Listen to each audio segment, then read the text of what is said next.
Hello everyone, কেমন আছেন সবাই? আজকে আপনাদের সাথে একদম সম্পূর্ণ বাঙালি একটা খাওয়া শেয়ার করতেছি।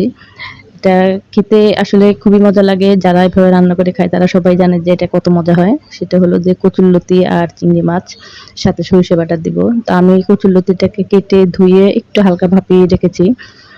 আমার ভিডিওটা যদি আপনাদের ভালো লাগে তাহলে প্লিজ লাইক কমেন্ট করে পাশে থাকবেন, আর চ্যানেলটা ভালো লাগলে সাবস্ক্রাইব করে দিয়ে পাশে থাকতে পারেন। আমি কচুরলতিটাকে আসলে ধুয়ে একটু কেটে তারপরে একটু হালকা লবণ হলুদ গরম পানির মধ্যে ছেড়ে দিয়ে তারপরে এটাকে উঠিয়ে রেখেছি। এটাকে আমি ভাপিয়ে নেওয়া বলি। এটাকে আমি সেদ্ধ করি না, জাস্ট এমনিতে গরম পানির মধ্যে ফেলে তারপরে এটাকে উঠিয়ে রেখে দিই। তো তারপরে এখানে আমি কড়াইয়ের মধ্যে কিছুটা তেল দিয়ে পেঁয়াজ কুচি দিয়ে আর একটু লবণ দিয়ে পেঁয়াজটাকে একটু ভেজে তার মধ্যে চিংড়ি মাছগুলো দিয়ে দিলাম। তো অনেকে চিংড়ি মাছটা আসলে ভেজে দেয় আলাদা, আমি আজকে ভেজে দিলাম না, আমি জাস্ট পেঁয়াজের সাথেই চিংড়ি মাছটাকে ভেজে নিচ্ছি। তারপর এটার মধ্যে কিছুটা হলুদের গুঁড়ো আর মরিচের গুঁড়ো দিয়ে দিলাম, আর একটু রসুন বাটা দেব। এখানে কিন্তু মশলাটা ভয়ার তেমন বেশি লাগতেছে না, আর আমি যেহেতু অনেক গরম যে সেই কারণে কিন্তু আমি মশলার পরিমাণটা খুব কম দিচ্ছি, কম দিয়ে রান্না করতেছি। সবাই জানে যে গরমে মশলার পরিমাণ কম দিলেই ভালো। তো এবার আমি একটু মশলাটা যাতে পড়ে না যায় সেজন্য একটু পানি দিয়ে দিলাম, দিয়ে তারপরে আমি রসুন বাটাটা দিয়েছি, দিয়ে এটা একটু ভালো করে কষিয়ে নিচ্ছি। তারপর দিয়ে দিলাম একটু জিরে গুঁড়ো।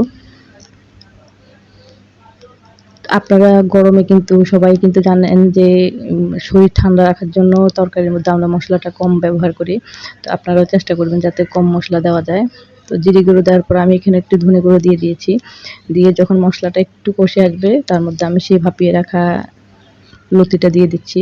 তো আপনারা দেখতে পাচ্ছেন যে লতিটা কেমন ভাপালাম। এটা সেদ্ধ হয়নি, জাস্ট একটু আমি গরম পানির মধ্যে ছেড়ে দিয়ে এটাকে তুলে ফেলেছি। এতে হয় কচুর যে একটা কালো কষ থাকে সেটাও বের হয়ে যায়।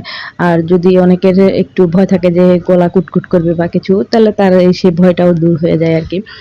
তো এভাবে আমি লতিটা দিয়ে ভালো করে কষিয়ে নিলাম মশলার সাথে। কষানোর পরে আমি এটার মধ্যে সরিষা বাটাটা দিয়ে দিচ্ছি। তো যেহেতু আমার লতিটা পরিমাণে একটু কম, আমি সেই অনুযায়ী সরিষা বাটা দিয়েছি। ১ চামচ দিয়ে আরেকটু দিয়েছি। তো আপনারা সেই অনুযায়ী দিয়ে নিবেন। তো এভাবে আমি আরেকটু ভালো করে নেড়েচেড়ে তার মধ্যে আমি পানি দিয়ে দেব। আমি কচুর লতিটা একদম ঝোল রাখবো না, এটা একদম শুকনো, শুকনো করে ফেলবো। আপনারা এটা যখন রান্না করবেন তখন কিন্তু চেষ্টা করবেন যে অয়েল ফ্রি যে কড়াইগুলো সেটার মধ্যে রান্না করার জন্য। তাহলে যখন আপনি এটাকে একটু একদম শুকনো, শুকনো করবেন তখন নিচে তেমন একটা পুড়ে যাবে না ভালো করে। কিন্তু একদম ঝোলটা শুকিয়ে একদম শুকনো, শুকনো হয়ে যাবে। আপনার যেরকম লতি ভাজা করি সেই এরকম হয়ে যাবে আরকি। আমি এভাবে এটাকে রান্না করে নেব। ঝোলটা যখন কমে আসবে তার মধ্যে আমি কিছুটা ধনেপাতা কুচি দিয়ে দিলাম, সামান্য পরিমাণে দিয়েছি। আর আমি তরকারিটা নামাবো সেই অবস্থায় যখন দেখব যে এটা একদম শুকিয়ে চারপাশটা একদম হালকা একটু পুড়ে আসছে, আর এটার সাইডে, সাইড দিয়ে দেখা যাবে যে একটু, একটু তেল ছেড়ে আসছে, তখনই আমি তরকারিটা নামিয়ে ফেলবো। তো আপনারা ভালো লাগলে বাসায় এভাবে ট্রাই করে দেখতে পারেন। এটা কিন্তু খেতে অনেক মজা হয়। আর আমার ভিডিওটা ভালো লাগে প্লিজ লাইক কমেন্ট করে পাশে থাকবেন।